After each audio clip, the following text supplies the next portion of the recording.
Friends, welcome to the task book. இன்றைக்கி என்ன பண்ண போகிறோன்னா ஒரு லாங் வீடியோ தான். அதுவும் என்னென்ன ஒரு இம்பார்ட்டண்ட் ஒரு இதை பற்றி தான் நம்ம பார்க்க போகிறோம். இவர் இல்லைன்னா வீட்டில் நமக்கு ஒன்றுமே நடக்காது. சாமானெல்லாம் கெட்டு போயிடும், பால் தயிர் எல்லாம் கெட்டு போயிடும். அது யாரானா குழுகுழுன்னு இருப்பாங்க இவங்க, நம்ம நினச்சிக்கிறோம். ஆனால் அட்டைன்ஸ் உங்களுக்கு கோபம் இருந்ததுனாக்கா பொங்கி எழுந்துருவாங்க. அதனால இவங்க யாருன்னு பார்க்குறீங்களா? இவங்க தாங்க நம்ம ஜில் ரமாமணி யாருன்னாக்கா ஃப்ரிட்ஜு தாங்க.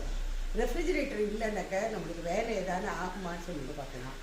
அதில் இந்த ஃப்ரிட்ஜு நம்ம எல்லாருமே தான் க்ளீன் பண்ணுறோம். ஆனால் அந்த என்றைக்கு க்ளீன் பண்ணுறோம் பாருங்க, அன்றைக்கி அப்படியே உடம்பு அப்படியே அசதினா அப்படி ஒரு அசதி ஆகிடும். நம்ம ஒரு 50 பேருக்கு வேணாலும் சமைச்சு இறக்கி விட்டுறலாம். அதெல்லாம் கூட ஈஸியாக படும். ஒரு ஃப்ரிட்ஜை திறந்து இந்த சாமானெல்லாம் எடுத்து வச்சுட்டு தொடச்சிட்டு திரும்பி உள்ளே வைக்கிறது இருக்க, அது பெரிய ஹெவி டாஸ்க். அது ஒரு 4 நாளைக்கான நம்ம ஸ்விக்கி ஜொமேட்டோன்னு ஏதாவது ஆர்டர் பண்ணி தான் நம்ம சாப்பிடணும்னு நினைக்கிறேன். அந்த அளவுக்கு டயர்ஸமாக்கி விட்டுருவோம். ஃப்ரிட்ஜை திறந்து பார்த்தபோது தான் எனக்கே தெரிஞ்சது, இவ்வளோ சாமானை நம்ம வச்சுட்டுருக்கோம், பார்க்கறதுக்கு என்ன தொண்டு அல்மீரா மாதிரி இருக்கேன்னு நம்ம நினச்சிக்கிறோம். ஆனால் அந்த ஃப்ரிட்ஜு இவ்வளவு சாமானை தாங்கிக்கிறது, ஒன்றுமே ஓசையே படாமல் இத்தனை வேலையை நமக்காக பண்ணி தரது இல்லை. அதுக்காக ஒரு பிக் சல்யூட்டு தான் அந்த ஃப்ரிட்ஜுக்கு. முதல்ல புழக்கத்தில் வந்தது 1700களில்னு சொல்கிறாங்க. ஆனால் நம்ம இந்தியாவுக்கு வர்றதுக்கு கொஞ்சம் டிலே ஆகிடுது. அதாவது 1928லேருந்து தான் நம்ம இந்தியாவில் இது இருக்குது. இதை முதல்ல கண்டுபிடிச்சது ஒருத்தரோட எஃபர்ட் இல்லை, ஒருத்தரோட முயற்சி இல்லை. பல இன்ஜினியர்ஸ் இதில் வேலை பார்த்துருக்காங்க. அதனால் ஒருத்தரோட பேரை மாத்திரம் இதில் சொல்ல முடியல. இந்த ஃப்ரிட்ஜு ரொம்ப பழசுது. இப்போ 15 வருஷமான ஆயிடுத்தது. இது பேனசானிக் ஃப்ரிட்ஜு, 282 லிட்டர்ஸ் கெப்பாசிட்டி. இது எதுக்காக வாங்கிட்டுனாக்க, இதோட இந்த ஐஸ் இது இருக்குது இல்லையா, ஃப்ரீசர், இது கீழே தான் இருக்குது. என்னால் மேலே தான் இருக்கும் இல்லையா ஃப்ரீசர், கீழே நம்ம வெஜிடபிள் பாஸ்கெட் இருக்குது. யூஸ்வலாக அந்த மாதிரி பழைய ஃப்ரிட்ஜெல்லாம் அப்படி தான் இருந்தது. இதை கொஞ்சம் மாற்றி வாங்கிப்போம். ஏன்னா எனக்கு இந்த முழங்கால் வலி இதெல்லாம் இருந்தது, என்னால் குனிஞ்செல்லாம் எடுக்க முடியல. அதுக்காக இந்த மாதிரி வாங்கினேன். இந்த ஃப்ரிட்ஜ் க்ளீனிங்கிறது இருக்கேன், இது ஒரு நாள் வேலை இல்லை, இது 2-3 நாளாகவே நான் பண்ணிகிட்டு இருக்கேன். நான் நேற்றுக்கு சில வேலைகள்லாம் பண்ணினேன், அதுவும் உங்களுக்கு காமிக்கிறேன். இப்போது நேற்றுக்கு ஃப்ரிட்ஜை திறந்து எடுத்து எல்லாத்தையும் தொடச்சி அதெல்லாம் பண்ணினேன். இந்த கிளாஸ் எல்லாம் தொடச்சி இந்த லைனர்ஸ் உள்ளே போட்டிருந்தேன், அதெல்லாம் தூக்கி எறிஞ்சிட்டேன். எனக்கு பிடிக்கவே இல்லை, சும்மா ப்ளைனாக அப்படியே விட்டுட்டேன். அது அப்படியே இருக்கட்டும்னு. அதுக்கப்புறம் இப்போ சில வேலைகள் இருக்குது, வாங்க நம்ம ஒன்றா பார்க்கலாம்.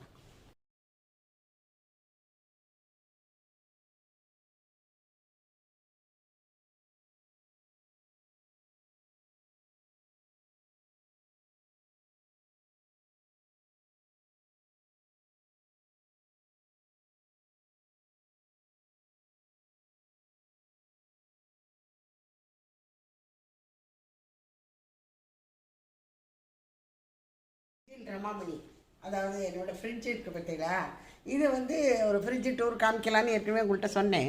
இது ஃபஸ்ட்டு க்ளீனிங் தான் பண்ணணும். இது பாருங்க, ஜில் ரமாமணி 2 வருஷம் ஆனால் கூட இது அப்படியே க்ளீனாக இருக்குது பாருங்க. கொஞ்சம் இதாகிடுது, கொஞ்சம் சிலதெல்லாம் உதிர்ந்து போயிடுது, பாக்கியெல்லாம் அப்படியே தான் இருக்குது. இது க்ளீன் பண்ணுறதுக்கு நான் இங்கே கோலின் தான் எடுத்துட்டுருக்கேன். நிறைய பேர் வினிகர் அண்டு சோப்பு லிக்விட்ஸ் அதை வச்சுன்னு பண்ணுவாள். நான் எனக்கு இந்த கோலின் போடணும்னு வச்சுட்டுருக்கேன்.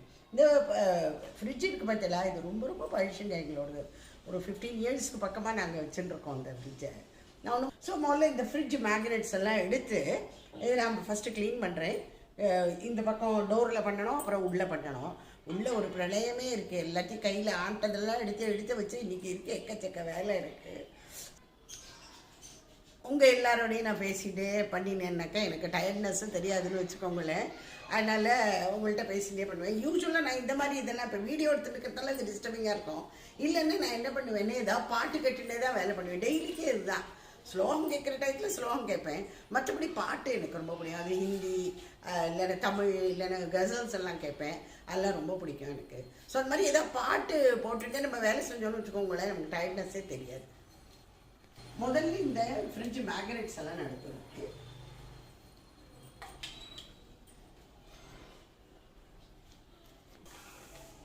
முதல்ல இதை நல்லா தாராளமாக ஸ்ப்ரே பண்ணிடலாம்.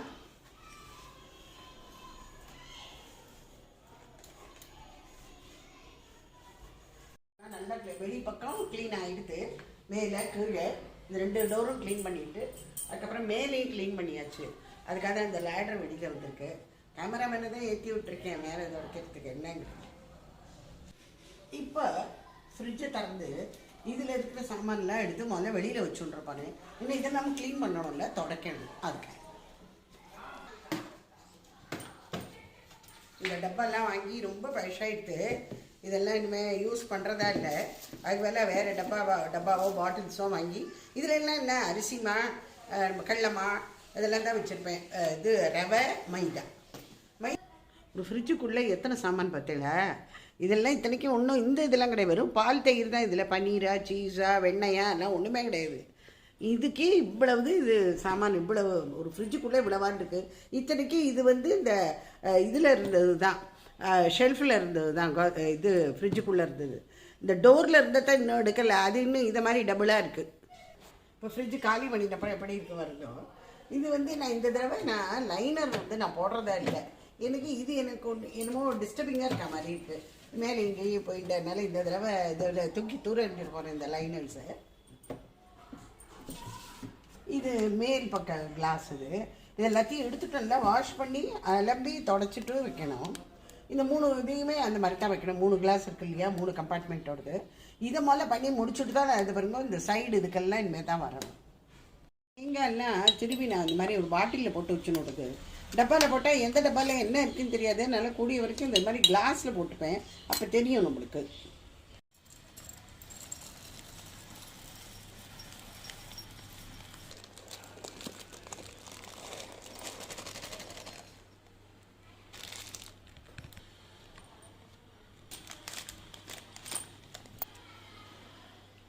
இப்போ வாங்கினேன். இத்தனை நாளாக இந்த பிளாஸ்டிக் டப்பா தான் வச்சுட்டு இருந்தேன். இது வந்து ஸ்லீக் டிசைன். இதில் வந்து ரவை கடலைமா அரிசிமா ஒரு 4-5 வித மாவு போட்டு வச்சுட்டுருப்பேன். ஸோ அதனால இதில் லேபிள்ஸுன்னு போடாமல் நான் அது மாதிரி பேனாவால் எழுதி மார்க்கர்னால எழுதி விட்டுருப்பேன். சூஜின்னு எழுதி விட்டுருக்கேன் பாருங்க. பட் கிளாஸ்னாக்கா நமக்கு லேபிளிங் பண்ணணுங்கிற அவசியம் இல்லை. நம்ம வெளியிலேருந்தே பார்த்து தெரிஞ்சுக்கலாம். இந்த பாட்டிலோட விலை 125 ரூபா. முதல்ல அரிசி மாவு போட்டு விட்றேன். இந்த மூடி வச்சு ஃப்ரிட்ஜுன்னா அப்புறம் தோசை மாவு இட்லி மாவு இல்லாமையா நான் இதை அரைச்சி வச்சுடுறது. சனி ஞாயிறுனா அரைச்சி வச்சுப்பேன். இதுக்கு நிறைய இது டப்பர்வேர் டப்பா தான். இது ரொம்ப வருஷமாக வச்சுட்டுருக்கேன். இதுக்கு கண்டு மிஞ்சி எடுத்து நிறையா அரைச்சிப்போம்ல. அப்போ ஒரு டப்பாவில் இந்த மாதிரி எவர்சிலோ டப்பாவில் போட்டு ஃப்ரீசரில் வச்சுடுவேன். இதை மூடி வச்சுட்டோன்னா செக்யூர் ஆகிடும். இந்த வெஜிடபிள்ஸ்லாம் வைக்கிறதுக்கு இந்த மாதிரி இந்த காட்டன் பேக்ஸ் வாங்கியிருக்கோம். இது ரொம்ப அழகாக இங்கே இது வரைக்கும் ஃப்ரண்ட்டில் இது மாதிரி போட்டிருக்கு. ஸோ இது ரொம்ப ப்ரீதபிள். இதில் வச்சோன்னா வீணாலாம் போகாது. நம்ம வந்து ஈஸியாக அதுலேருந்து எடுத்துக்கலாம். ஒன்றும் தேட வேண்டாம். இப்படி சுளுக்கு வந்து இப்படி முடிச்சுட்டு போட்டு இப்படி வச்சுக்கலாம். இந்த கேரட்டு முள்ளங்கிலாம் இந்த மாதிரி டப்பாவில் போட்டுட்டேன். மற்ற காய்கறிலாம் நான் வந்து பேக்கில் போட்டு வச்சுட்டேன். இதில் காலிஃப்ளவர் அண்டு பரங்கிக்காய். இப்போ இந்த மாதிரி சின்ன சின்ன டப்பாவில் வச்சுட்டுருக்கேன்.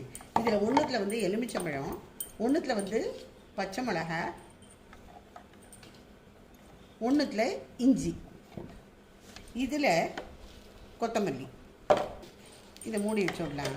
இது இப்போ புதுசாலாம் வாங்கலைங்க. இது ரொம்ப பழசு. இது ஐக்கியாவில் வாங்கினேன். இதெல்லாம் வாங்கி 2-3 வருஷம் ஆகிடுது. ஏதோ சும்மா பார்க்கும்படியாக நான் ஆர்கனைஸ் பண்ணியிருக்கேன். வாங்குவப்போ எப்படி ஆர்கனைஸ் பண்ணியிருக்கேன்னு பார்க்கலாம். இன்னும் புதுவிதமாக ஒன்றும் கிடையாது. எல்லோரும் என்ன வைக்கிறாங்களோ அதே தான் வாங்க பார்க்கலாம். இதெல்லாம் தான் ஃப்ரிட்ஜ் மேக்னெட்ஸு. இதெல்லாம் பழசு தான். இது என் பொண்ணு சுதா வந்துருந்த போது பண்ணி கொடுத்தா. இது இதில் தாஸ் குக் புக்குன்னு சொல்லிவிட்டு அது, இந்த கப்பு, அப்புறம் இந்த கோலம் மாதிரி ஒன்று போட்டிருக்கா பாருங்க. இது 3 சுதா பண்ணினது, ஹேண்ட்மேட். இது நாங்கள் அப்போ 2 இயர்ஸ் முன்னாடியே பண்ணினோம். இந்த ஜில் ரமாமணி இது காமிச்சிருக்கேன். இதெல்லாம் இப்போ தான் நான் அமேசான்லேருந்து வாங்கினேன். இந்த ஃப்ரிட்ஜ் மேக்னெட்ஸ் இது எனக்கு ரொம்ப பிடிச்சது. பியூட்டிஃபுல்லாக இருந்தது. ரொம்ப சிம்பிள் ஒன், ஒன்றும் இது கிடையாது. இந்த ஃப்ரிட்ஜ் மேக்னெட்ஸ் எல்லாம் நான் விஜயா ஸ்டோர்ஸ்லேருந்து வாங்கினது தான். பழசு தான். இது ஒன்றும் புதுசு இல்லை. இப்போ வாங்கோ ஃப்ரிட்ஜ் பார்க்கலாம். நம்ம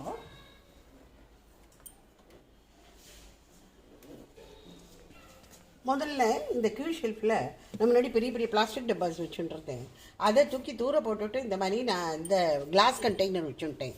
இதில் தேங்காய் திருவி வச்சுட்டுருக்கேன். இந்த மாதிரி கிளாஸ் பாட்டிலில் வச்சுட்டுருந்தா உங்களுக்கு ஈஸியராக நம்மளால் இது பண்ணிக்க முடியும், லொக்கேட் பண்ண முடியும். இது பால், இந்த பாட்டிலில் வச்சுட்டுருக்கேன்.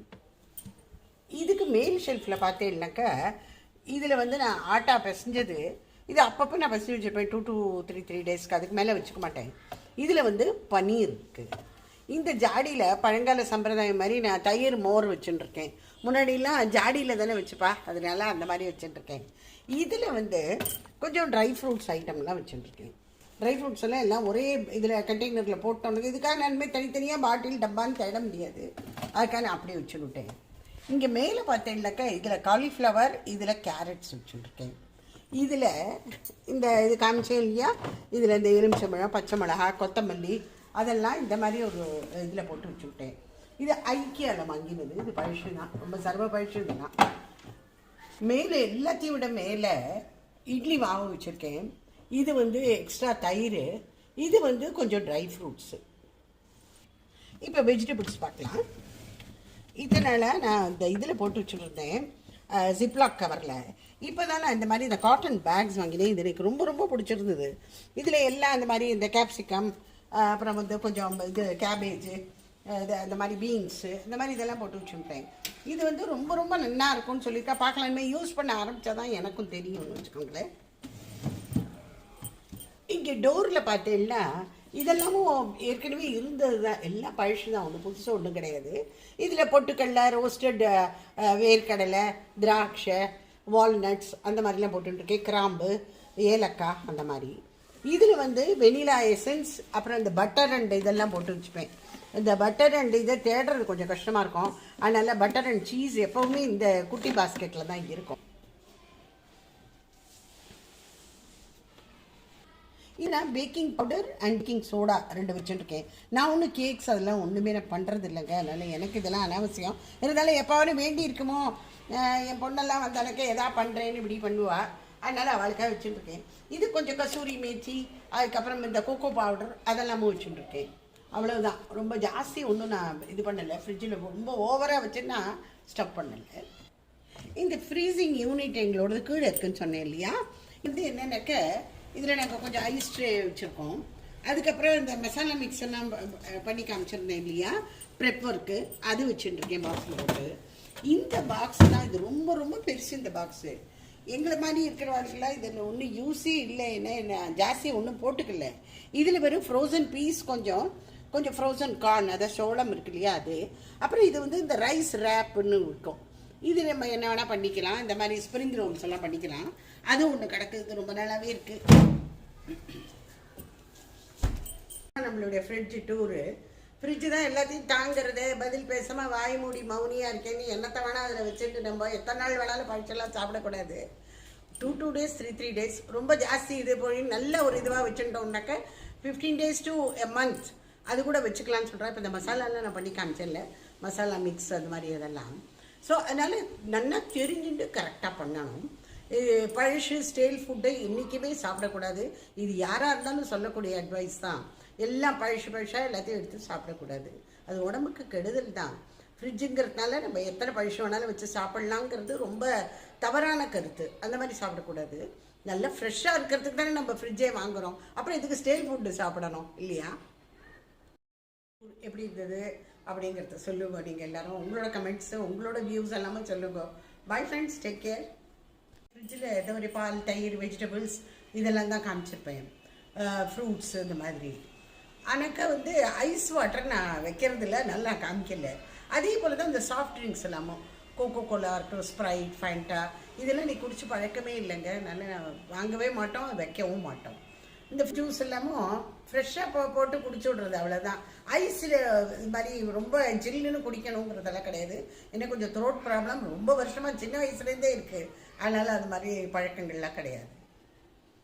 இப்போ ஃப்ரிட்ஜு கதவு திறந்தாலே சில பேரத்துலேருந்து பார்த்தீங்கன்னாக்கா ரொம்ப ஒரு மாதிரி இந்த வாசனை அடிக்கும், அப்படியே அது நிற்கவே முடியாது நம்மளால். இப்போ பூண்டெல்லாம் வச்சுட்டு இருந்தானாக்கா, வெங்காயம் இதெல்லாம் வந்து அதுக்கெல்லாம் ரொம்ப பஞ்சன்ட் ஸ்மெல் உண்டு.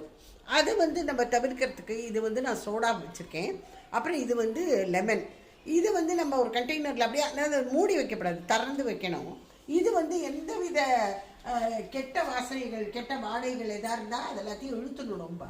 அதனால நீங்கள் ஏதாவது ஒரு கார்னரில் இப்படி வச்சுருங்கோ, அது மிடில் கூட வைக்கலாம். இடம் எங்கே இருக்கோ அதை பார்த்து வச்சுருக்கோம்.